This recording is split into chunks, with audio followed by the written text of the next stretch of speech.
One of the things people ask me about the most is, where did you get that light bar?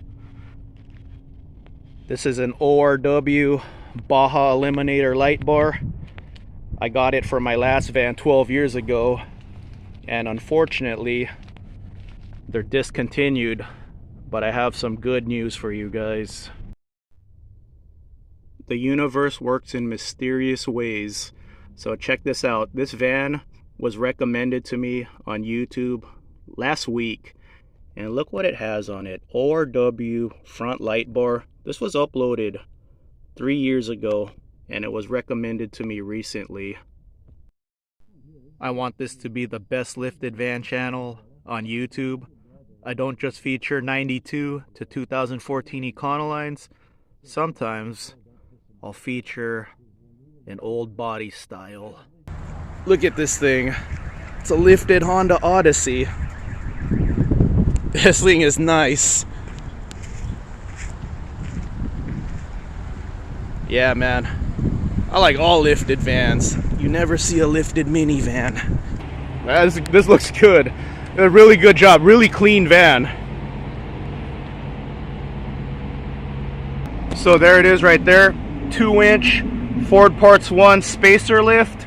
Most of the people subscribe to me for my van content have Ford Econolines. Who has a GM van? I know who lifts GM vans. Boulder Off-Road. Nice lifted Express. Shout out to Boulder Off-Road. I want all lifted vans on my channel, and that's why it's no hard feelings, man. People are so sensitive when I make these reviews.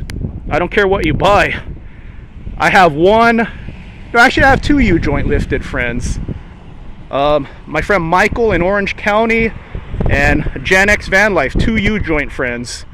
I would love to see them show up at one of my lifted van meets. I really want to see how much better a U-joint 4x4 is than a two-wheel drive conversion. My feeling, or a two-wheel drive lifted van, my feelings won't be hurt if their U-joint obliterates my rear lockered van. That's another thing I did with my van. I really wanted to do this van right, so I did get a rear locker for it if you're new to my channel.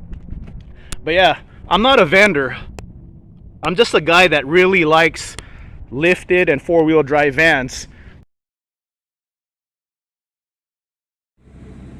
Yeah, V10.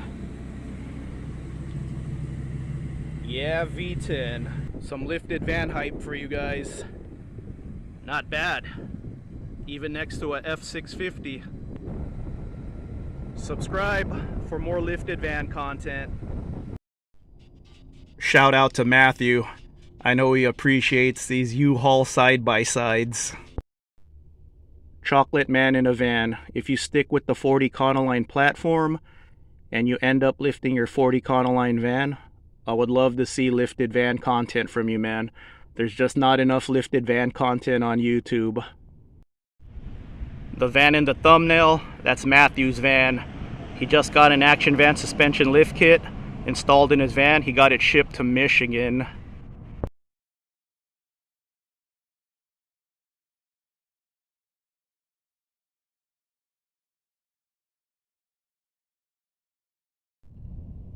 I started making lifted van hype videos parking next to U-Hauls because U-Hauls have vans in front of them, or F650s, and I didn't want to park next to anyone's van because they might be sleeping in there. So that's why I started doing this. My buddy Ryan, he makes these aluminum style side ladders for half the price, so I gave him a challenge. I challenged him to remake these ORW light bars, and he said challenge accepted. There it is, his challenge accepted front light bar. Here's his Instagram. I'll pin it in the comment section, so if you want a light bar or a ladder or both, contact this guy right here. The E-Series aftermarket needs people like him. This van has been listed for a year now, and it was recommended to me on Facebook Marketplace. But look at what it happens to have on it. ORW light bar. So that's what it looks like on an '08 Econoline. If you guys want one of these light bars, contact Ryan. I have a feeling he's going to be big in the E-Series aftermarket. I said it before and I'll say it again, and I'll say it many times after this. If you want a Weldtech lift kit for your van, I'm not going to talk you out of it. My van has a Weldtech lift kit. They make an excellent product. But that being said, I'm going to recommend Action Van Suspension if you have a Ford Econoline. My friend Chris in Florida, he was quoted at $4,700 to get a Weldtech lift kit shipped to him, and Action Van Suspension charged him $2,800. Matthew also saved around $2,000 going with Action Van Suspension.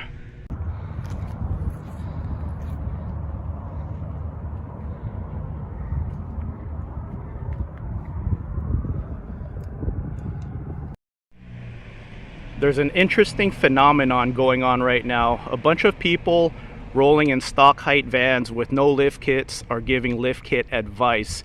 And I experienced that myself when I got the second van. My first van build was on an Action Van Suspension lift kit. This current van build's on a Weldtech, and I bought into the Weldtech hype. A bunch of people with no lift kits were telling me that I should get a Weldtech lift kit. Weldtech, hands down, by far, they're the best. So I tried out Weldtech, and having had both lift kits now, I recommend Action Van Suspension because of the price difference and pretty much the same quality. Matthew messaged me on Instagram about 2 months ago. He asked me questions about Action Van Suspension versus Weldtech. He told me on the forums people were telling him it's Weldtech or nothing. He saw that I had an Action Van on my last van build, a Weldtech on my current van build, and he sees that I have friends with both lift kits. We hit the same trails. So I answered all his messages, and now he has an Action Van lift kit, and that's why I do these videos. So I asked Matthew, if you went with Weldtech versus Action Van, how long would have it took you to get that Weldtech lift kit instead with the price difference? And he told me, honestly, Weldtech is so much more expensive than Action Van that I would have just waited 3-4 years and just went with the 4x4 conversion instead.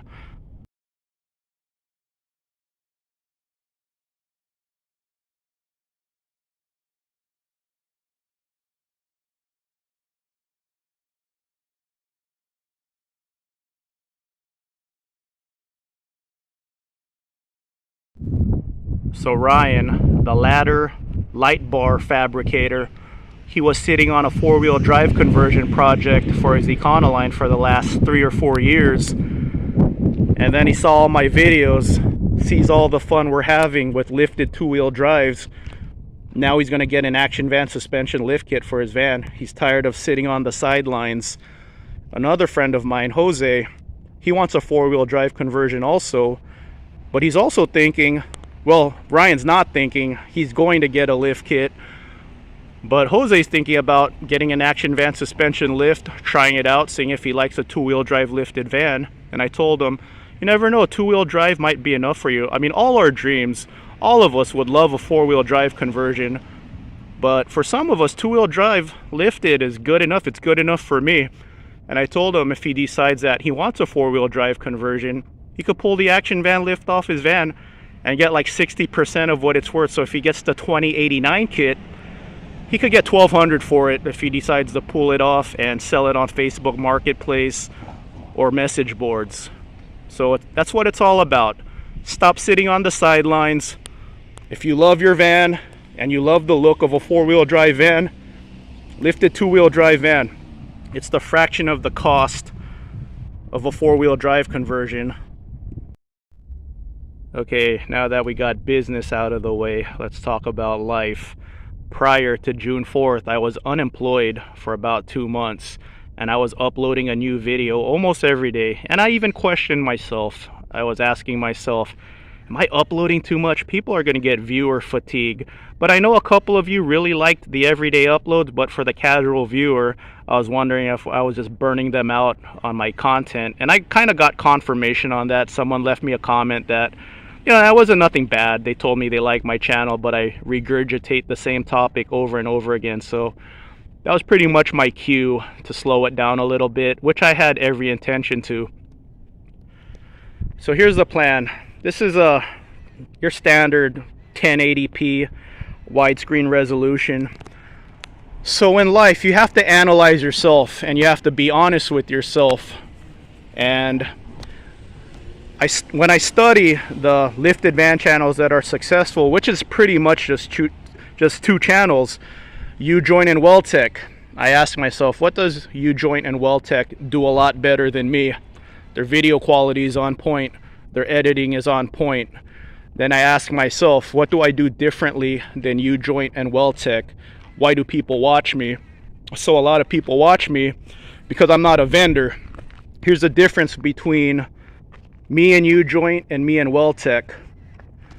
U-Joint will never have a Weldtech van featured on their channel, probably for this reason. This is my theory. So let's say U-Joint invited a Weldtech van to their channel, they went off-roading, and then the Weldtech kept up with the U-Joint van. People might say, you know what, why should I get a U-Joint van? The Weldtech lift kit is almost as good for a lot less money, depending on which Weldtech lift kit you buy. Now let's turn that around a little bit.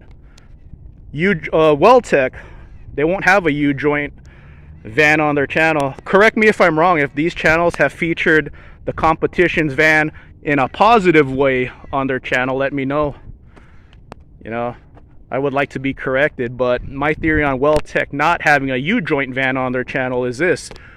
Let's say they both go off-roading and the U-Joint van obliterates the Weldtech van off-road. Then the Weldtech customer, here's the thing with Weldtech, you could spend up to 10 grand on their lift kit if you get every option. So then let's say the wealthier Weldtech customer sees that the U-Joint is just a lot better. They might tell themselves, I'll just get a U-Joint, another 10 grand, I got a U-Joint. Like if you're spending 10 grand on a lift kit already, what's another 10 grand to get a U-Joint? So with my channel, I'll feature a stock height van, a spacer lifted van, Weldtech, U-Joint, action van. I don't care what you guys have. My friend Bobzilla, we'll talk about Bobzilla later, old body style 4x4 Econoline conversion. I want all lifted vans on my channel. And that's why it's no hard feelings, man. People are so sensitive when I make these reviews. I don't care what you buy. I have actually I have two U-Joint lifted friends. My friend Michael in Orange County and Gen X Van Life, two U-Joint friends. I would love to see them show up at one of my lifted van meets. I really want to see how much better a U-Joint 4x4 is than a two-wheel drive conversion. My feeling, or a two-wheel drive lifted van, my feelings won't be hurt if their U-Joint obliterates my rear lockered van. That's another thing I did with my van. I really wanted to do this van right, so I did get a rear locker for it if you're new to my channel. But yeah, I'm not a vendor. I'm just a guy that really likes lifted and four-wheel drive vans. So that's what I do better than U-Joint and Weldtech. Everyone's welcome to join me. Stock, spacer lift, U-Joint, Weldtech, Clydesdale, Boulder off-road, I don't care what you guys have. I just want to see you guys have fun. And that's why I'm happy for someone like Matthew, 21 years old, and he has himself a lifted Class B van already. Man, I wish I had a lifted Class B van at 21. That's a sweet ride at 21. Do you guys remember high school and junior high? Matthew and Ryan in San Diego probably remember it really well since they're young guys. Matthew's 21, Ryan in San Diego with his Weldtech lifted van, he's 23. But I have exactly two experiences here with a bunch of grown men acting like junior high girls. So you see how I am on this channel. I try to help everyone. I want to see this hobby grow, and one of the people I met turned on me and tried to get my friends to turn on me. And it was really funny because I would be on my friends' channels, my friends' videos, trying to leave my friends comments, and I would see this guy talking negatively about me, saying stuff like, oh, it's a shame that there are certain people here on YouTube who make lifted van content. Certain people, that's open to interpretation what it means by I'm certain people. But I got a call out now. I've had this genre to myself for the last 12 years. No one wants to talk about lifted vans but me. Am I the most passionate guy about lifted vans ever? So I'm calling a few of you out. Chocolate man in a van. If you stick with the 40 Econoline platform and you end up lifting your 40 Econoline van, I would love to see lifted van content from you, man. There's just not enough lifted van content on YouTube. Ryan, I know it's not your thing, but since you're building light bars and ladders, I think you should make a YouTube channel, man. Even if it's one take, just take one take. Make a one take video that's about a minute long. Show off your work, and that's it. Very simple. I would love to see you start a channel, man. Bobzilla13, he's the guy with the old body style 4-wheel drive conversion. I would like you to make a channel also. Like I said to Ryan, just do one take videos. You don't even need to edit. I pretty much give everyone a shout out who's into the lifted van hobby. I would love to see someone else step it up and make lifted van videos. Oh yeah, Jeff, that's another one. Jeff, man, make lifted van content. It's funny when you get criticism from people saying it's a shame people like you make lifted van videos, but no one else is stepping it up. So I would love to see lifted van content from other people. So I'm super busy at my new job, so the content is gonna slow down big time. I'll still try to upload a couple of times a month, but in the meantime, I'm taking a small YouTube break. Like I said, I need to analyze myself. How do I make this channel grow? One of the things I need to do is up my camera game. So I have this low-end 4K camera, and I'll have an upload up next week. Some of you guys like the Corvette Z06 videos, so I'm gonna learn how to process and edit 4K videos. So I'm gonna practice on this camera, and then once the paychecks start rolling in, it's nice to get paid again. Like getting a job again, it's nice to see that first paycheck roll in. But as I acquire more paychecks, of course, I have to make up for being unemployed for 2 months. But once I have the funds, I'm gonna get a really good high quality camera. This is just for me to practice. I've had this for a while, but I really want to practice with processing 4K in editing software. So this video you're watching right now is going to be processed through Windows Movie Maker, and Windows Movie Maker downsizes video quality a little bit, and that's the thing with the 4K stuff. It takes a long time to edit videos, to process it. But yeah, there's a bunch of topics I'm sitting on, but I don't want to talk about them until I have a really nice camera. So yeah, I'm gonna up my YouTube game, take a small break. Like I said, I'm going to still upload a couple times a month, but yeah, for the most part I'm locked in on my job. And like I said, I think I gave people viewer fatigue. I know some of you really like the everyday uploads, and I appreciate you guys. You guys are my real friends, the ones who never get sick of me. But YouTube's hard, man. YouTube, you can't please everyone on YouTube, and that's advice for anybody, for any content you're making. Can't please everyone. All right guys, have a good one, and I will catch you guys in the next video.